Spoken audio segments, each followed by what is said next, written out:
लेकिन खुद गांधी जी ने बुलावा क्यों भेजा? जाहिर है भेड़ों जैसे हमारे झुंड को अपने साथ शामिल करना होगा। उनके असर से बचे रहना। वो भगवान नहीं है। हम अपनी बात पर कायम रहेंगे।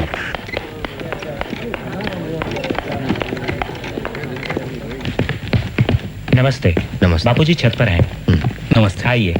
नमस्ते। कहाँ तक सीखा चरखा चलाना मेरा बहन? मैं कोशिश कर रही हूँ बापू। गुड। तुम बिल्कुल सही काट रही हो। ध्यान दोगी, लगन के साथ करोगी तो एक दिन तुम निपुण हो जाओगी। बिल्कुल सही। Good good, that is right. Bapuji, doctor Ambedkar आवे आज। हाँ हाँ हाँ, डॉक्टर आंबेडकर, आप मुझसे मिलना चाहते थे? गांधी जी, आपने ही मुझे चिट्ठी भेजकर बुलाया था। हाँ हाँ हाँ, याद आया। पता चला है कि आपको शिकायत है मुझसे और कांग्रेस से। मैं आपको बता दूं, अछूतों की समस्या को लेकर मैं चिंतित रहा हूं मेरे बचपन से। तब आप पैदा भी नहीं हुए थे डॉक्टर अंबेडकर। मेरे प्रयासों से ये बात कांग्रेस के मंच पर भी उठाई गई। और यही नहीं,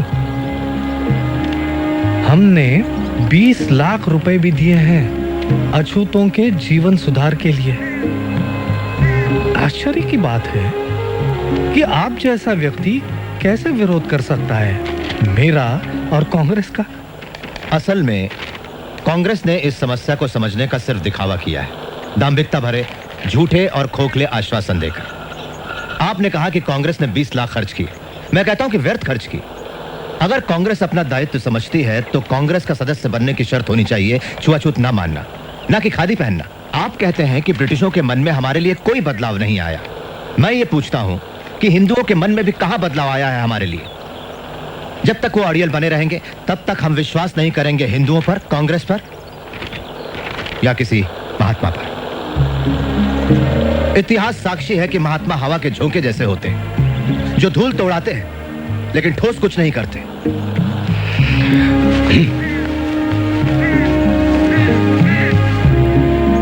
गांधी जी, मेरी कोई मातृभूमि नहीं, लेकिन ये सारा देश आपकी मातृभूमि है डॉक्टर अंबेडकर।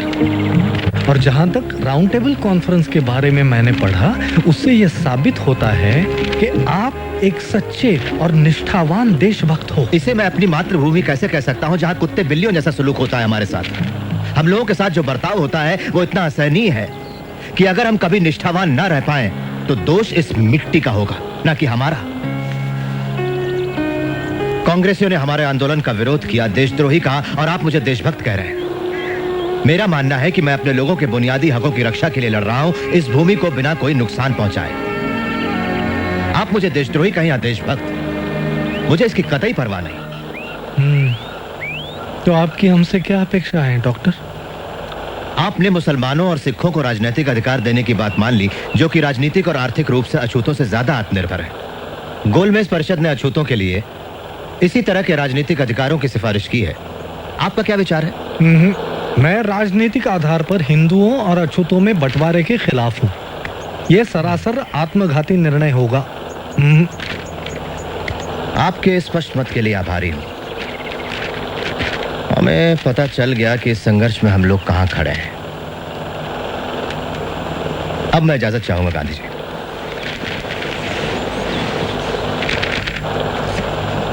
इतना असंयम? महादेव भाई। जी बापू। उन्होंने ऐसा क्यों कहा कि उनकी कोई मातृभूमि नहीं?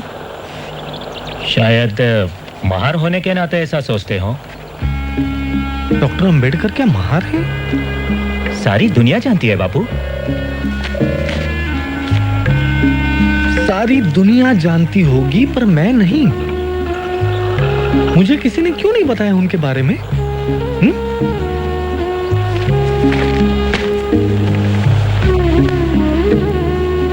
मुझे लगा वे तो पुरोगामी ब्राह्मण हैं, पूना के। मिस्टर गांधी आज गोलमेज परिषद में हिस्सा लेने के लिए लंदन रवाना हो गए। उन्होंने पत्रकारों से कहा कि इस परिषद के सदस्य ब्रिटिश सरकार के चुने हुए हैं, न कि हिंदुस्तानी जनता के। मिस्टर गांधी के प्रतिनिधि बनने से हमारे दावे में कोई खास फर्क नहीं पड़ता। हमारी पहली जरूरत है पिछड़ी जातियों को राजनीतिक सत्ता से लैस करना, वही एक रास्ता है। लेकिन डॉक्टर अंबेडकर, आपको नहीं लगता कि शिक्षा से दलितों की स्थिति में सुधार होगा? लगता है अब गांधी जी से मिलकर आए।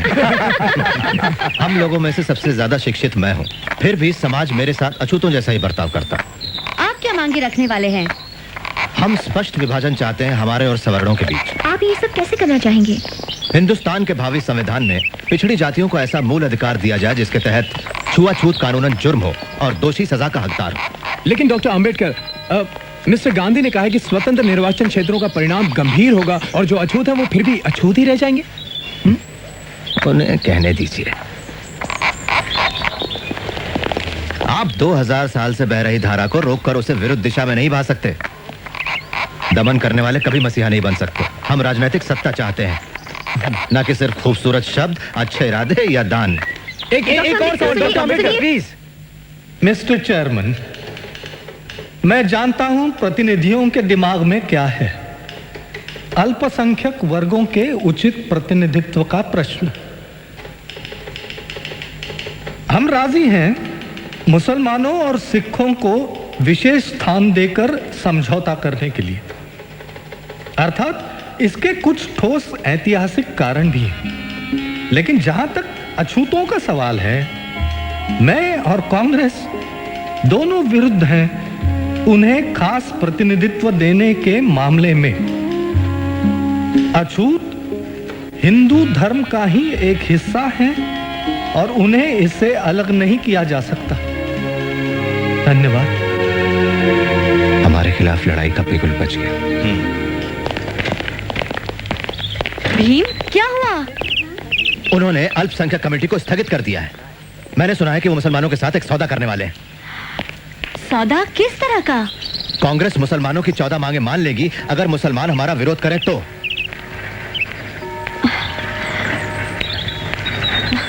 मेरी कुछ समझ में नहीं आता। तुम्हें जरूर कोई गलतफहमी हुई है।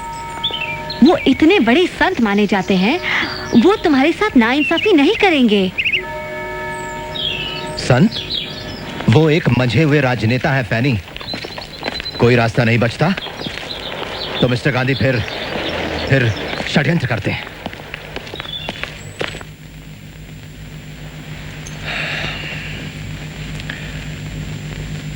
मिस्टर प्राइम मिनिस्टर और साथियों,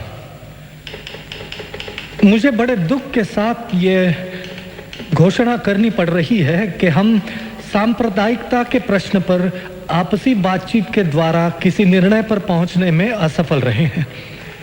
ये असफलता कमेटी के गठन में ही छिपी थी, जिसके सदस्य सरकार के प्रतिनिधि तो हैं, मगर जनता के प्रतिनिधि नहीं हैं। जहां तक कांग्रेस का सवाल है, वो सारे हिंदुस्तान का प्रतिनिधित्व करती है, जिसमें अछूत भी शामिल है। और मिस्टर चेयरमैन सर, मुझे इस बात में जरा सा भी शक नहीं है कि अपने समुदाय का पूरी तरह से प्रतिनिधित्व मैं करता हूं, पर महात्मा जी का दावा है कि कांग्रेस मुझसे ज्यादा अछूतों का प्रतिनिधित्व करती है। मैं इतना ही कहूंगा कि ये उन तमाम झूठे बयानों में से एक है जो गैर जिम्मेदार लोग अक्सर देते रहते हैं।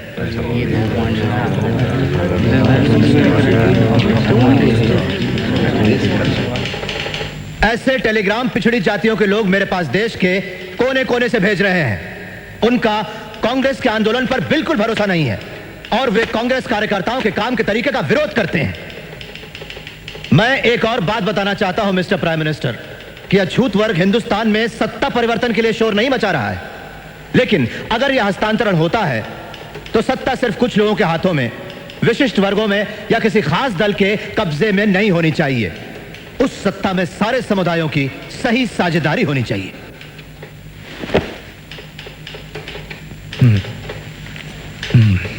मुझे पूरा विश्वास है कि छुआछूत अब बिल्कुल खत्म होने वाली है और स्वतंत्र निर्वाचन क्षेत्र देने से यह कलंक बना रहेगा। मैं हिंदुस्तान के एक कोने से दूसरे कोने तक जाकर यह समझाना चाहूंगा अछूतों को कि छुआछूत हटाने का यह तरीका नहीं है। मेरे लिए तो छुआछूत जिंदा रहने से बेहतर है हिंदू धर्म की मौत। मैं बड़ी इज्जत करता हूं डॉक्टर अंबेडकर की, पर ऐसा लगता है कि जिस भयानक अन्याय की चक्की में वे पिस चुके हैं और संभवतः जिन कटु अनुभवों से वे गुजरे हैं, उनके कारण वे गुमराह हो गए हैं। डॉक्टर अंबेडकर का यह दावा कि वे समस्त अछूतों की वकालत करते हैं बिल्कुल उचित नहीं है। मैं ये विनयता से कहता हूं कि मैं प्रतिनिधित्व करता हूं हिंदुस्तान के समस्त अछूतों का। अछूतों के राजनीतिक अधिकारों की जो लोग बातें करते हैं, अपने हिंदुस्तान को कतई नहीं जानते। प्राणों की बाजी लगाकर इस तरह के राजनीतिक बंटवारे का मैं विरोध करूंगा।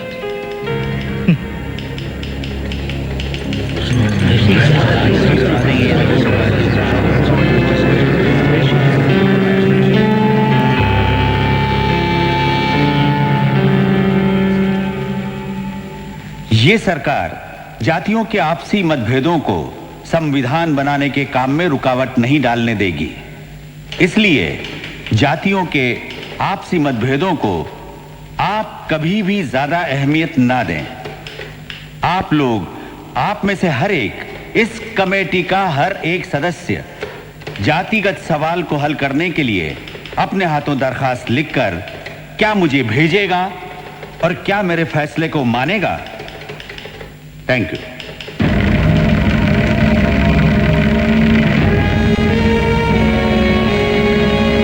ब्रिटेन के पंत प्रधान मिस्टर मैकडोनाल्ड ने पिछड़ी जातियों को स्वतंत्र निर्वाचन क्षेत्र देने की घोषणा की है। यरोडा जेल में महात्मा गांधी ने कहा कि हिंदुओं का बंटवारा करने वाले इस निर्णय का वे तीव्र विरोध करेंगे।